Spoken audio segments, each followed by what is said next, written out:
Gente, olha só, essa questão aqui, que ela caiu no vestibular da UFSC de 2002, eu fiz uma adaptaçãozinha dela para poder colocar proposições para assinalar. Ela era uma questão bem mais simples, mas eu acho que aqui ela ficou um pouquinho mais completa, digamos assim. Vamos lá. Observe os recipientes A, B e C abaixo, recipiente A, B e C, e seus respectivos conteúdos. Após mistura e agitação do conteúdo dos três recipientes em um só, então vou pegar isso tudo aqui, vou colocar num só, observa-se que apenas parte do açúcar e parte do gelo permanece insolúvel. A respeito desse experimento e suas possíveis conclusões, vamos lá. Então, vamos ver o que as proposições dizem e depois a gente pensa em como fazer. Entre os recipientes iniciais, apenas o B constitui uma mistura homogênea, pois todos os demais apresentam mais de uma fase.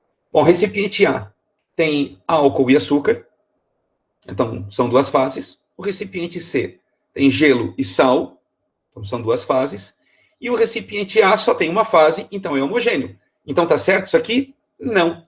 Por quê? Porque não é uma mistura. O sistema, ele é homogêneo, mas não é uma mistura, ok? Ele é uma substância pura, só tem água. Entre os recipientes iniciais, apenas o B constitui uma substância pura, ó, ok? A gente já viu, ele é uma substância pura. Mas será que é o único? Porque todos os demais apresentam mais de um componente. A gente só tem que ver isso. No recipiente A, a gente tem álcool e açúcar. Sim, álcool e açúcar são duas substâncias distintas, então são dois componentes. Componente é cada substância que faz parte do sistema. E no recipiente C, a gente tem gelo. O que é gelo? H2O, é água. E NaCl, sal de cozinha. Então, sim, essa aqui está correta. Então, está certo. Bom, todas as substâncias utilizadas no experimento são compostas? Bom, álcool, a forma do álcool, não importa nem qual é o álcool, a gente pode deduzir que é o etanol, C12H5OH, que é o álcool mais comum, provavelmente é isso que se referiu o enunciado, mas não vem ao caso, não faz diferença, qualquer que seja o álcool, vai ser uma substância composta.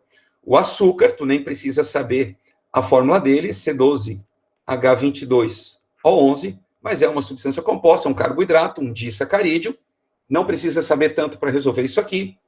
A água é H2O, gelo também é H2O, é a mesma substância, só que no estado sólido, e a NaCl, que ele já deu até a fórmula, né, que é o, a gente poderia estar escrito sal, ok? Também estaria correto.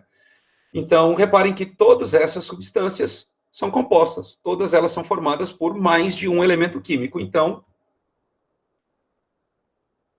está certo também. Os vários cubos de gelo dissolvidos constituem uma única fase. Sim, não importa quantos corpos, quantos pedaços eu tenho de determinada substância, de determinado material, se esses corpos são todos iguais, se eles têm a mesma composição e o mesmo aspecto, eles compõem a mesma fase. Senão tu pensa, água e areia, quantas fases teria se eu tivesse que contar cada grão de areia, ok? Então sim, sempre que eu tenho vários corpos, vários pedaços de um mesmo sólido, então eles constituem uma única fase. Os recipientes A e C iniciais, então estes dois aqui, são sistemas bifásicos, sim, são duas fases, enquanto o recipiente B é um sistema homogêneo. Reparem, ele retoma o que estava escrito aqui na primeira, corrigindo a única informação equivocada. Aqui dizia que era uma mistura homogênea, aqui ele diz que é um sistema homogêneo. Aí está correto. O sistema final pode ser considerado bom. Então, vamos lá. Antes de mais nada, vamos pensar nesse sistema final. Se eu pegar aqui, ó, ele falou, após mistura e agitação do conteúdo dos três recipientes em um só, observa-se que apenas parte do açúcar e parte do gelo permanecem insolúveis. Então, vamos pegar esses três conteúdos, vamos desenhar esse sistema parecido com o que está ali, vamos desenhar, então, esse sistema final, esse recipiente, um único recipiente com todo esse conteúdo. Aqui no enunciado diz que parte do gelo e parte do açúcar. Então, a gente pode fazer o seguinte, eu tenho aqui o açúcar, que ficou no fundo. Ah, professor, e se o açúcar não ficou no fundo? Não faz diferença nenhuma nesse caso, né?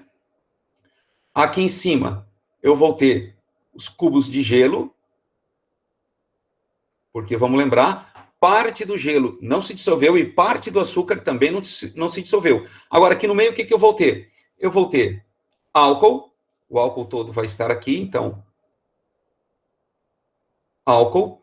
Eu vou ter açúcar? Sim, eu vou ter aqui açúcar. Certo? Afinal de contas, parte do açúcar não se dissolveu, mas parte se dissolveu. Eu vou ter água. Tá? Eu vou ter aqui cubos de gelo. O gelo se dissolveu, e quando o gelo se dissolve, é água, então continua sendo água. E o NaCl, que como ele disse que só parte do gelo e do açúcar não se dissolveram, supõe-se que todo o sal dissolveu. Então, está aqui.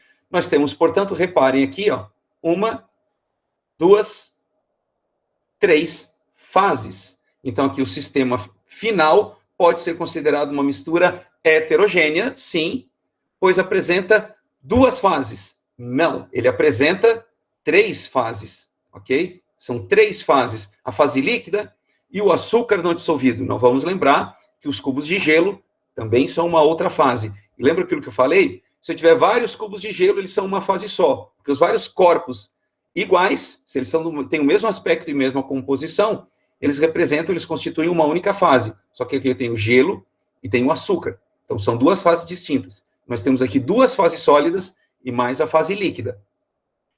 A última proposição, o sistema final apresenta 3 fases, certo? E 4 componentes. Quais são esses componentes? Ó, nós temos o álcool, o açúcar, a água e o sal. 4 componentes na fase líquida. Só que aqui em cima eu tenho o gelo, mas é um dos componentes que já estavam descritos aqui, na água. E o açúcar também. Então, açúcar está aqui, o gelo está aqui, é água, então eu tenho esses 4 componentes. Então, essa aqui está correta. Beleza?